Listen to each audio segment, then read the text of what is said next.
আবিরের ইচ্ছায় পেখমের হত্যার বদলা নিতে ঝুমুর হয়ে উঠল পেখম।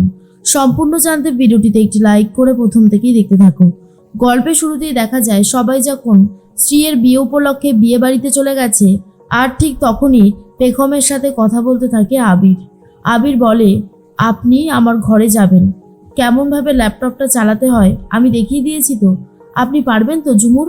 ঝুমুর তখন বলে, হ্যাঁ দাদাবাবু, আমাকে যে পারতেই হবে, আমি আপনাকে কথা দিয়েছি, আর আমি পারবো, আমি এটা আমি জানি। তখনই আবির বলে, বাহ, খুব ভালো, নিজের উপরে বিশ্বাস না থাকলে কখনো তুমি এটা করতে পারবে না। শোনো, তোমাকে আর একটা কথা বলি, সবাই এখন নেই, খুব সাবধানে কাজটা করবে, যতটা মন চায় ততটাই দেখবে ভিডিওগুলো, শেখার জন্য ভিডিওগুলো দেখার কিন্তু খুবই দরকার আছে। আশা করি তুমি আমার কথাটা বুঝতে পেরেছো। তখনই ঝুমুর বলে, হ্যাঁ আমি বুঝতে পেরেছি। আবির বলে, বাহ, তাহলে তো খুব ভালোই, যতটা তাড়াতাড়ি হয় আমি ফিরে আসব, আর যদি কোনো হেল্প লাগে অবশ্যই আমাকে জানাবে। পেখমের শাড়ি গয়না সবই আছে, চাইলে তুমি সেগুলোও ট্রাই করতে পারো। জানো তো ঝুমুর, একবার যদি তুমি পেখম হয়ে উঠতে পারো, তাহলে আমি সেই অপরাধীকে ধরব যে আমার পেখমকে শেষ করে দিয়েছিল। সেদিনও সে ভেবেছিল যে সব কিছু হয়তো শেষ হয়ে গেছে, কিন্তু না, আমি আছি, আমি আমার পেখমের হত্যার বদলা নেবই, কেউ আমাকে আটকাতে পারবে না। এর মধ্যেই একটা ফোন দিয়ে দেয় ঝুমুরকে, আর বলে, এটাতে তুমি চাইলে সব কিছু রেকর্ডও করে রাখতে পারো, ফোনটা রাখো, আর এমার্জেন্সি বলে অবশ্যই ফোন করবে, কেমন? ঝুমুর তখন বলে, আচ্ছা দাদাবাবু। এর মধ্যেই সবাই মিলে রওনা তো দিয়ে দিয়েছে বিয়েবাড়ির উদ্দেশ্যে। সৌকর্য কাকাইয়ের সাথে কথা বলতে থাকে। কাকাই তখন বলে, হ্যাঁ রে সৌকর্য, সবাই কোথায় রে? আর এদিকে তো পুরোহিত মশাই ব্যস্ত করে দিচ্ছে। সৌকর্য বলে, কাকাই, পুরোহিত মশাই তো আমার সাথেও কথা বলছে, এবার তো লগ্ন পেরিয়ে যাচ্ছে, কোথায় সবাই? আর ঠিক তখনই কাকাই বলে, হ্যাঁ হ্যাঁ আমিও দেখছি। আরে একা একা কি আর সামলানো যায়? এক একটা ডিপার্টমেন্টে এক একজনকে দিলেই ভালো হতো, বুঝলি? সৌকর্য বলে, একদম ঠিক কথা বলেছ। এর মধ্যেই স্ত্রীকে নিয়ে আসা হয়েছে। স্ত্রীকে দেখার পর তো সবার চোখই ছানাবড়া হয়ে যাচ্ছে, আর বলে, কি সুন্দর লাগছে। রনিতা বলে, সত্যি দিদিভাই, তোমার দিক থেকে আজকে চোখ সরানো যাচ্ছে না, তোমাকে এতটাই সুন্দর লাগছে। স্ত্রী তখন বলে, তাই, থ্যাংক ইউ।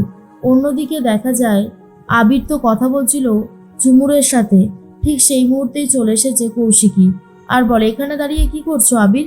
এই ঘরটা ঝুমুরের ঘর না, মানে যাকে পেখমের মতন দেখতে? তখনই আবির বলে, হ্যাঁ, একটু কথা বলতে এসেছিলাম।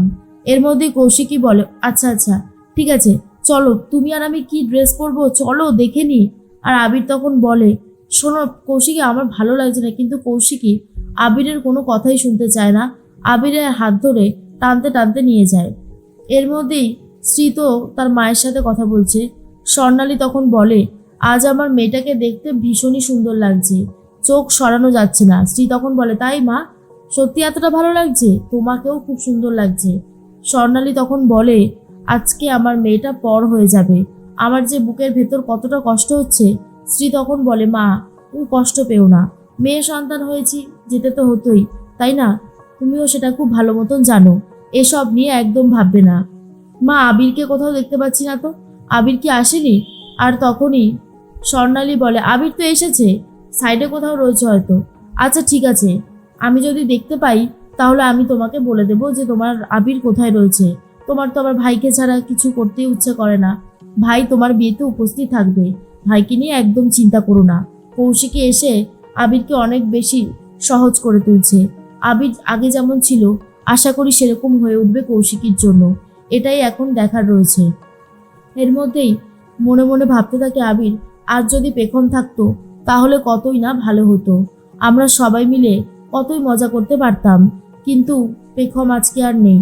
এর মধ্যেই চলে এসেছে কৌশিকী, আর বলে, আবির, আজকের দিনটা কিন্তু দারুণ লাগছে, বলো কি হলো, তুমি কিছু বলছো না যে? আবির বলে, আমি কি বলবো? কৌশিকী বলে, জানো তো, তোমাকে যখন আমি তুমি তুমি করে বলতাম ছোটবেলায়, তুমি কতই না রেগে যেতে, আর বলতে আমি যেন সবসময় তুই তুই করে বলি। আজকে আর কিছু বলছো না, সত্যি তুমি কতটা চেঞ্জ হয়ে গেছো। আমি না তোমাকে ছোটবেলা থেকেই খুব পছন্দ করতাম, কিন্তু যখন তোমার আর আমার মাঝখানে পেখম চলে এসেছিল, আর আমি যখন সবটা জানতে পারলাম যে তুমি পেখমকে পছন্দ করো, তাই আমি আস্তে আস্তে সেখান থেকে সরে গেলাম। আবির বলে, হ্যাঁ, পেখমকে আমি খুব ভালোবাসতাম কেন বলছি, এখনো ভালোবাসি। আমার মনের সবটুকু জুড়ে শুধু পেখমই রয়েছে। জানি পেখম আমার কাছে নেই, কিন্তু পেখমের স্মৃতিগুলো আমার কাছে রয়ে গেছে, আর সেগুলো নিয়েই আমি সারাটা জীবন কাটিয়ে দেবো। কৌশিকী বলে, পেখম তো চলে গেছে আবির, পেখম আর চাইলেও কোনোদিনও ফিরে আসবে না। তুমি যদি পেখমের স্মৃতি আগলে বসে থাকো তাহলে শুধু কষ্টই পাবে, আর কিছু পাবে না। কিন্তু আবির মনে মনে জানে সে পেখমকে কতটা ভালোবাসে, আর এটাও ভাবতে থাকে ঝুমুর ওইদিকে কতটা কি শিখলো। ঝুমুর একে একে সমস্ত কাজগুলো করতে শুরু করেছে। প্রথমে ল্যাপটপটা নিয়ে ল্যাপটপটা অন করে দেয়, আর তারপরেই পেখমের ভিডিওগুলো শুরু হয়ে গেছে। ঝুমুর তখন পেখমের মতন কথা বলার স্টাইল প্র্যাকটিস করছে, আর বলতে থাকে, আবির শুনছো? ছোট ছোট কিছু বাক্য বলতে থাকে, আর তার মধ্যেই বলে, সত্যি দাদাবাবু তার স্ত্রীকে কত ভালোবাসতো, এই ভিডিওটা তার প্রমাণ। ভিডিওটায় আবির আর পেখমের কিছু কাছাকাছি আসার মুহূর্তও রয়েছে, যেখানে আবির পেখমকে জড়িয়ে ধরেছিল। পেখমের এই সমস্ত ভিডিওগুলো দেখে অনেক কিছুই শিখছে ঝুমুর, আর বলে, এবারে আমি একটা শাড়ি পরে দেখি যে এই দিদির মতন আমাকে দেখতে লাগে কি না। আর একটা শাড়ি পরে দেখার চেষ্টা করছে, আর বলে, না না, এই শাড়িটা বোধহয় পরাটা একদমই উচিত হলো না। যতই হোক এটা তো দাদাবাবুর স্ত্রীর শাড়ি, আমি কেনই বা পরতে যাব। কিন্তু এটাও তো ঠিক, পেখম দিদির মতন হতে গেলে আমাকে এই সব কিছু ট্রাই করতে হবেই। এর মধ্যেই স্বর্ণালী বলে, কতক্ষণ হয়ে গেল আবিরকে দেখছি না, ভালোই লাগছে না আবিরকে ছাড়া, আমার একমাত্র ভাই যে কোথায় রয়েছে। এর মধ্যেই কৌশিকী বলে, পেখমের মৃত্যুটা তুমি এখনো মেনে নিতে পারোনি তাই না আবির? আবির তখন বলে, মেনে নেওয়া যায়? ও যে আমার স্ত্রী না, আমার সব ছিল, আমার বন্ধু, আমার সহধর্মিণী। আমার কাছে পেখমের অবদান সব থেকে বেশি। ও না থাকলে আমি তো এত বড় অপমান থেকে মুক্তিও পেতাম না। আমার জীবনটা অনেক বেশি খারাপ হয়ে উঠেছিল। তখন পেখম নিজের জীবনের তোয়াক্কা না করে আমাকে যেভাবেই হোক ছাড়িয়ে এনেছে, আমাকে একটা নতুন জীবন দিয়েছে, কিন্তু সেই জীবনে আমি পেখমকে পাশে পেলাম না। আর তার মধ্যেই দেখা যায় রানা রায়চৌধুরী ভাবে, বাড়িটা তো এখন ফাঁকা, এখন পেখমের ঘরে গিয়ে আমাকে ওই হার্ড ডিস্কটা যেভাবেই হোক নিতে হবে, কারণ এছাড়া আমার কাছে আর কোনো উপায় নেই। খুঁজে বার করতে হবে ওটা কোথায় রেখেছে পেখম, যেখানেই রাখুক না কেন সেখান থেকে আমি খুঁজে বার করবই। এর মধ্যেই ঝুমুর তো পেখমের শাড়ি পরেছে, আর পেখমের গয়নাও পরতে থাকে, যাতে পেখমের মতোই হুবহু লাগে। এর মধ্যেই বাড়ির কাজের লোককে জিজ্ঞেস করে আবির, আচ্ছা অভিতাজ তো এসে গেছে, অভিতাজের সাথে অভিতাজের কাকা এসেছে? তখন বাড়ির কাজের লোক বলে, না গো, তাকে তো দেখলাম না, তাকে অবশ্য দেখছিলাম আমাদের বাড়ির দিকে যেতে। এর মধ্যে আবির বুঝতে পারে সে নিশ্চয়ই আমার ঘরের দিকেই গেছে।